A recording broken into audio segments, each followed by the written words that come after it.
With the spacecraft now in deep interstellar space, the fix was driven by growing concerns that its currently used thrusters might soon fail.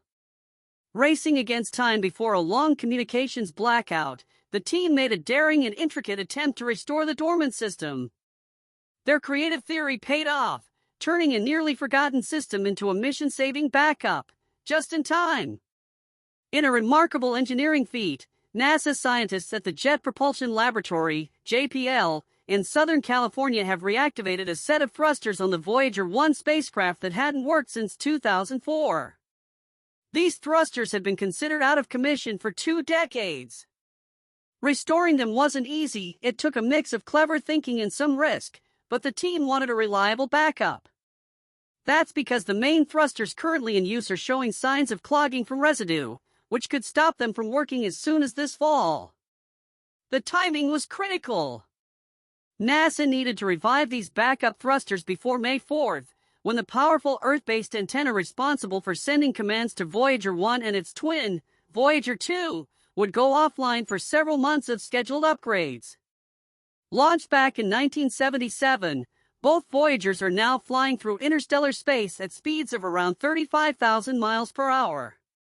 To stay in touch with Earth, they use small thrusters to adjust their orientation, keeping their antennas aimed precisely at our planet so they can send and receive signals.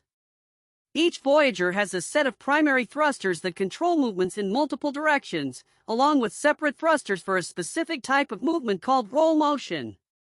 From Earth's perspective, this roll looks like the antenna spinning like a vinyl record. That subtle motion helps the spacecraft lock onto a guide star to stay properly aligned. The spacecraft also carried backup thrusters for roll control. A third set, which was originally used during their planetary flybys, was brought back online in 2018 and 2019. However, those thrusters aren't capable of handling roll adjustments, which are crucial for maintaining contact with Earth. To manage the clogging tubes in the thrusters, engineers switched between the sets of primary, backup, and trajectory thrusters of both Voyagers. But on Voyager 1, the primary roll thrusters stopped working in 2004 after losing power in 2 small internal heaters. Engineers determined the broken heaters were likely unfixable and opted to rely solely on Voyager 1's backup roll thrusters to orient the star tracker. I think at that time, the team was okay with accepting that the primary roll thrusters didn't work, because they had a perfectly good backup, said Karine Badarudin, Voyager mission manager at JPL, which manages the mission for NASA. And, frankly, they probably didn't think the Voyagers were going to keep going for another 20 years. The solution required some puzzle solving. The team would have to turn on the dormant roll thrusters, then try fixing and restarting the heaters.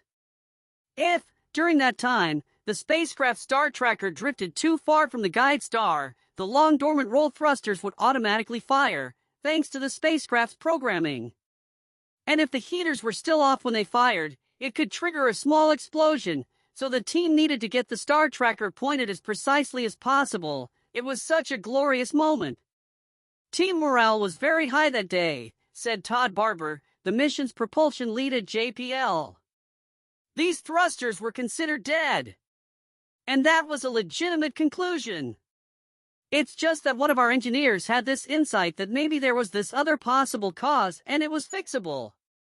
It was yet another miracle save for Voyager.